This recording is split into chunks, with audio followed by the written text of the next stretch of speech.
Bonjour et bienvenue sur ma chaîne. Alors aujourd'hui, petite vidéo sur la mise en service.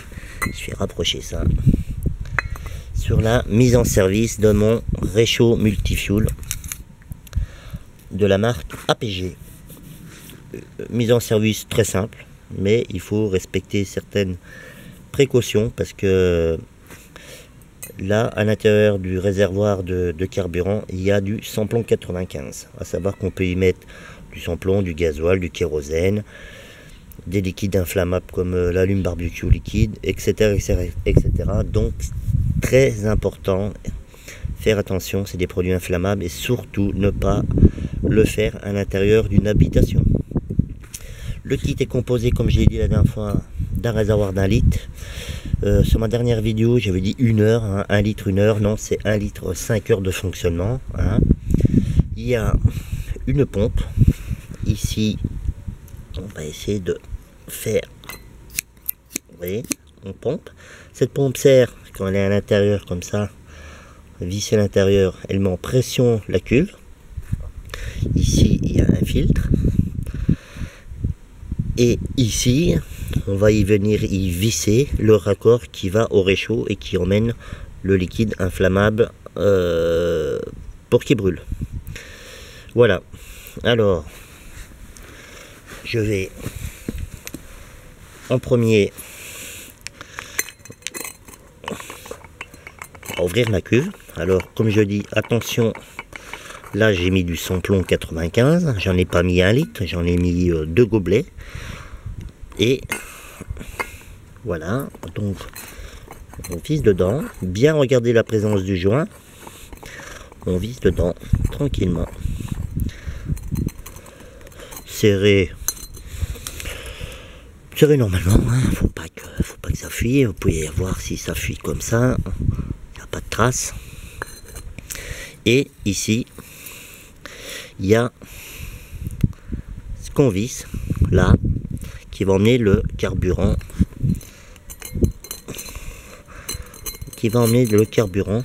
dans le brûleur. Alors cette vis là, elle est bien parce que c'est une vis sans fin en fait, et ça évite surtout de pas tourner le câble dans tous les sens. Voilà, il faut visser à fond.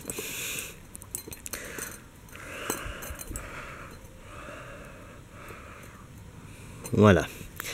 Ici il y a une vanne d'ouverture qui lui va permettre de régler l'arrivée de carburant dans le brûleur. Après, quand c'est bien vissé ici, on pompe. Alors moi je pompe, je vais dire une trentaine de fois pour commencer. Là ça met la cuve en pression.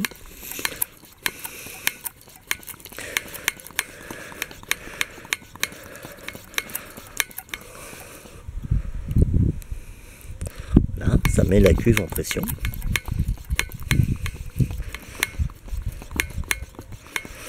Pour pomper, on peut le faire verticalement, c'est plus pratique, mais dans tous les cas, après, le réservoir doit être allongé.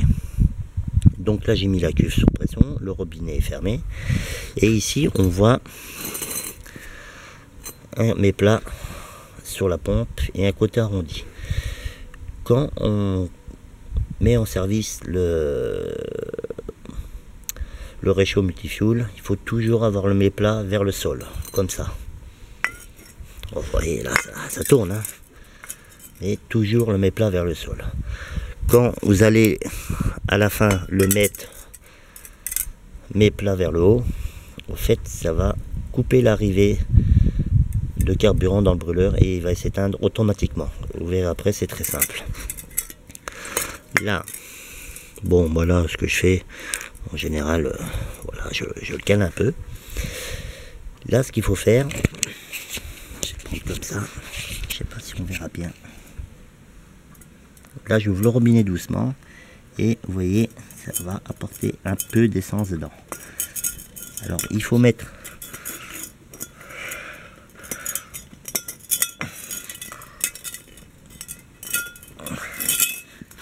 voilà. Vous voyez, ça porte, il faut mettre un fond d'essence dedans, pas trop autrement ça va faire des grosses flammes au départ. Et le but de mettre un peu d'essence dedans, en fait, ça va... Enfin, faut mettre un peu d'essence et fermer le robinet. Après, on va allumer, on va faire chauffer toute cette partie-là. Et quand elle sera chaude, on ouvre doucement pour la vanne, pour envoyer le jet derrière la cloche, qui elle va répartir l'essence à l'intérieur et s'auto-enflammer. Vous voyez, c'est très simple. Mais en premier, ouvrir la vanne, un peu de carburant dedans. On voit normalement si au fond il y a un genre de lingette. Ça c'est pour les produits un peu plus difficiles à s'enflammer. Ça fait un genre de coussin imbibé qui, voilà, qui permet de garder sa flamme. Là du samplon 95, vous allez voir avec un Fire Steel ça part bien. Et c'est la première chose à faire, mettre un fond d'essence. Robinet fermé. Je recale le tout. Et là je vais utiliser mon Fire Steel.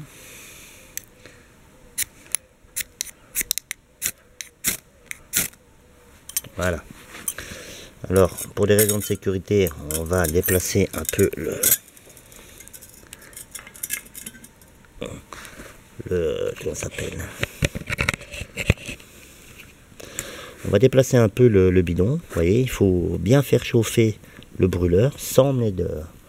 On est en coupé, hein. Là en l'ouvrant, on amène seulement un peu d'essence dedans. Et là, on laisse chauffer. Après, quand ce sera relativement chaud, hein, quand la flamme sera un peu plus basse, on ouvre doucement le robinet qui est là. Et vous allez voir, ça part rapidement. Je vais me mettre de l'autre côté, en essayant de caler ça correctement. Voilà.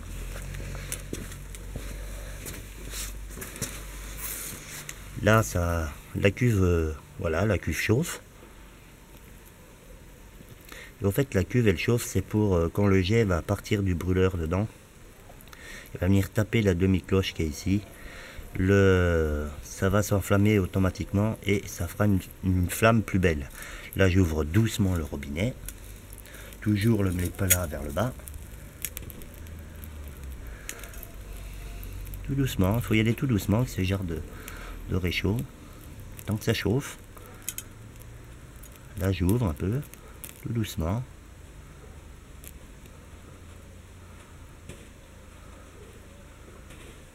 Et vous allez voir, plus va chauffer, plus ça va s'activer.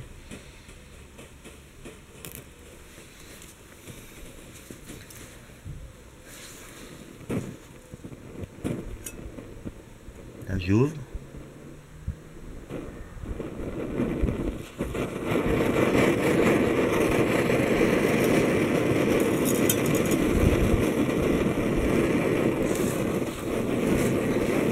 Alors le réchaud multifuel, hein, c'est bruyant.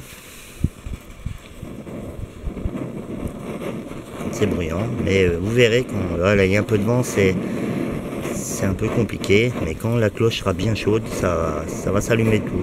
C'est pour ça qu'il faut l'allumer progressivement. Voilà. Pas trop d'un seul coup parce que là ça va prendre feu le truc. Surtout avec du sans-plomb. Là je rouvre mon robinet. Voilà, tout doucement.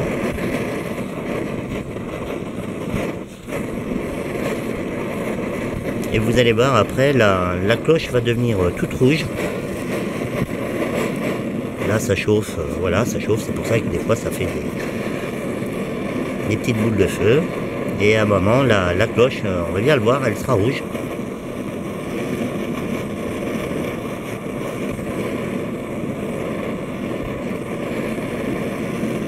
Alors ce que je disais sur ce réchaud, c'est la polyvalence des carburants. Essence, en plomb, gasoil, kérosène, enfin essence en plomb, gasoil, kérosène, de l'huile. J'essaierai peut-être un jour de l'huile.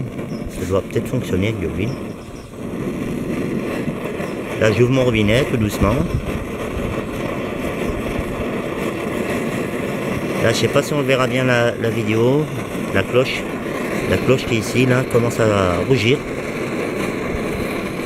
Et quand elle est bien rouge, vous faites l'essence qui est procédée dessus, s'auto-enflamme. Là, si on a un peu le temps, on remet 2-3 petits coups de pompe. Voilà.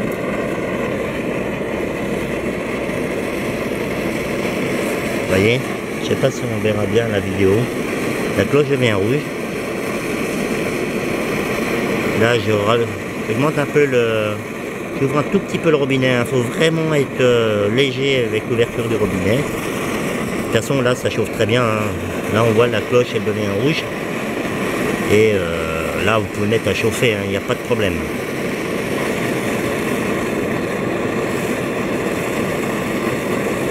C'est parti. Après, c'est à vous à régler ou vous voyez qu'il commence à manquer d'air. Quand vous ouvrez le robinet, ben, vous repompez. Voilà, tout ça en faisant attention parce que c'est quand même un réservoir. Là, j'ai mis du samplon 95. C'était très dangereux. Il faut le faire dans un espace dégagé. Si vous êtes en forêt, bien pas de feuilles, pas de brindilles, bien dégager sa zone. Parce que ça, c'est très important. Si ça se casse la gueule, à un moment, ça va prendre feu, ça va être un truc de fou. Alors, très prudent. Quand on est très prudent, il n'y a pas de problème. Voilà. Vous voyez, ça chauffe, tranquille. Là, j'augmente un peu le robinet. Un poil, ça chauffe, un truc de fou. Là, vous pouvez y aller, hein, ça commence à envoyer de la bouche. Voilà, pour la mise en œuvre. Pour le couper, très simple. Mes plats, ici, là, vers le haut. Voilà, tac, je cale comme ça, hein. Mes plats vers le haut, et vous allez voir, il va se couper tout seul. Au fait, où il y a le filtre qui aspire l'essence, comme il est courbé vers le haut, là il sort du liquide. C'est-à-dire que dans la cuve, il est à l'extérieur de l'essence, et là il va envoyer que de l'air, et il se coupe tout seul.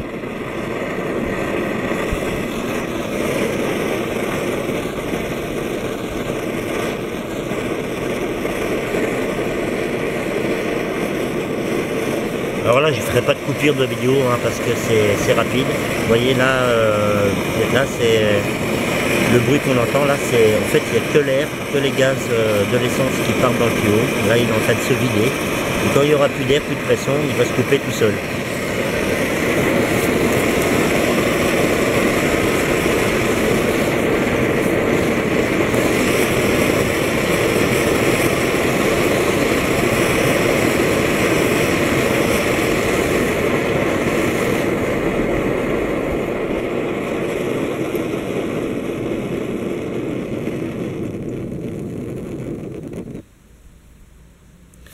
Voilà, il s'est coupé tout seul, il n'y a pas d'autre solution de le couper. Mes plats vers le haut, faut le retourner droit pour couper arrêter d'envoyer du carburant dedans. Et ça se coupe tout seul. Attention, ça a vachement chaud. Alors en attendant de maniper, là on laisse refroidir. Les gaz qui sont dedans, s'il y a une pression encore dedans, bah, sortiront. Ça va mettre la cuve en pression ambiante. Et de toute façon, c'est les pas en pression ambiante. Si vous rapprochez l'oreille de là, vous attendez siffler, c'est qu'il y a de la pression dedans. Voilà. Après, on prend la cuve. Normalement, il n'y a plus de pression. Vous verrez bien. Ah, si. Il y a encore un peu de pression. Là, j'ai pas assez attendu. Donc, vous pouvez la dépressuriser doucement. Voilà.